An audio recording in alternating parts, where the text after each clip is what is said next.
प्यारे धर्म अनुरागियों, जय माँ तारा। माँ तारा की कृपा हम सब पर बरसे, ऐसी मेरी मंगल कामना। प्यारे धर्म अनुरागियों, आज बात करते हैं लक्ष्मी की। हम बड़ी जगह, बड़े ग्रंथों में, बुक्स में, मैगजीन्स में पढ़ते हैं, जो रिलीजियस मैगजीन्स हैं, कि लक्ष्मी यहाँ रहती हैं जहाँ सफाई हो, जहाँ स्त्री की इज्जत हो। ठीक है, सब है। लेकिन अगर आप ध्यान से देखेंगे कि लक्ष्मी कहाँ रहती है, उसका जिक्र दुर्गा सप्तशती में भी किया गया है। दुर्गा सप्तशती का अगर आप चौथा अध्याय देखें, उसके 5वें श्लोक में लिखा है, या श्री स्वयं सुकृतिनाम भवनेश्व लक्ष्मी पापात्मनाम कृत धियाम हृदयेषु बुद्धि श्रद्धास्ताम कुलजन प्रभवस्य लज्जा ताम त्वा नतः स्म परिपालय देवी विश्व। इसका मतलब यह है कि जो धर्मात्माओं के घर में, गृह में लक्ष्मी रूप से विराजमान है, दुरात्माओं के गृह में निर्धनता रूप से विराजमान है। अब निर्धनता को आप पैसे से नहीं जोड़ना है। निर्धनता उनकी होगी, उनके घर में कलह कलेश होगा, आपस में प्रेम नहीं होगा, बच्चे बिगड़े होंगे, ये सब निर्धनता है। शुद्ध अंतःकरण वाले पुरुषों के हृदय में बुद्धि रूप से और सज्जनों में श्रद्धा रूप से विराजमान है। और जो कुलीन हैं, जो अच्छे कार्य नहीं करते हैं, उनके गृह में वो लज्जा रूप से विराजमान रहती हैं। उनके दिमाग में भी लज्जा तो आती होगी। उन भगवती दुर्गा को हम नमस्कार करते हैं, जो सब विश्व का पालन करती हैं। और हे दुर्गा, आप इसी तरह इस विश्व का पालन कीजिए। जैसे भी हम सोच रखेंगे, जैसी हमारी प्रवृत्ति होगी, उसी प्रकार से भगवान या भगवती हमको फल देंगे। हम अच्छे हैं, परोपकारी हैं, दूसरों के हम कष्ट को जानते हैं, तो हमें ईश्वर अच्छा फल देंगे।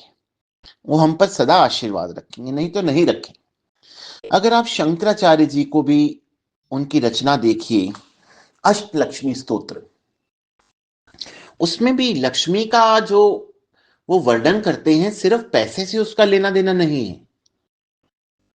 लक्ष्मी की, महालक्ष्मी के उन्होंने 8 रूप बताए, जिन्हें हम अष्टलक्ष्मी कहते हैं। आप इस स्तोत्र को पढ़ सकते हैं, जिसमें आदि लक्ष्मी है, धान्य लक्ष्मी है, धैर्य लक्ष्मी है। देखिए धैर्य, कि आप में पेशेंस हो।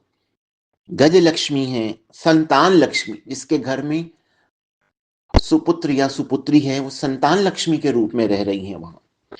विजय लक्ष्मी है, विद्या लक्ष्मी है, और धन लक्ष्मी है।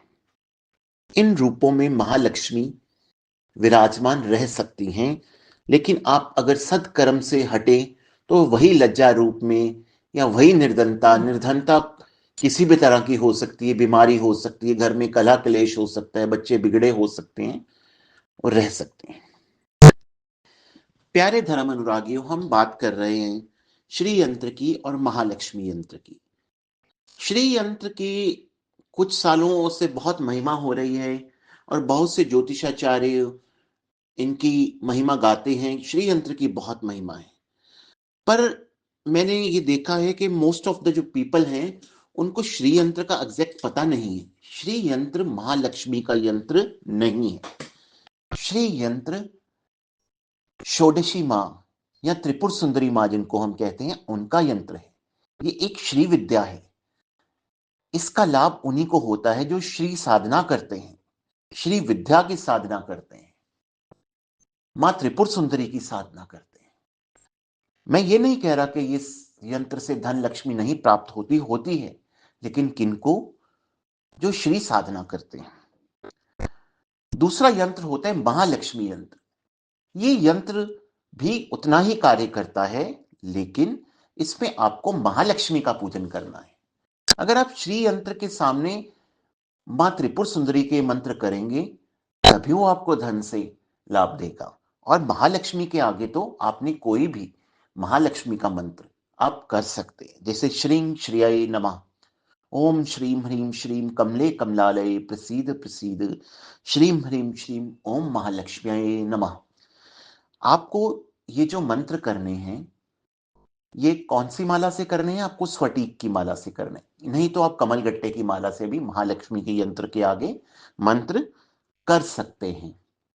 पर ये आपको ध्यान रखना होगा, अगर आप श्री साधना करते हैं, तो मंत्र चैतन्य श्री यंत्र रखें, और अगर आप महालक्ष्मी साधना करते हैं, तो मंत्र चैतन्य महालक्ष्मी यंत्र रखें। इससे आपके घर में अष्टलक्ष्मी की कृपा होगी। यहीं पर हम अपनी वाणी को विराम देते हैं। आप सब खुश रहें। जय माता राम। धर्म अनुरागियों, अगर आप अपनी किसी भी आध्यात्मिक या ज्योतिषी संबंधी समस्या के बारे में हमसे बात करना चाहते हैं, तो निम्न टेलीफोन नंबरों पर हमसे संपर्क कर सकते हैं। हमारे टेलीफोन नंबर हैं 7527025899, और दूसरा नंबर है 9812037969। जय माता राम।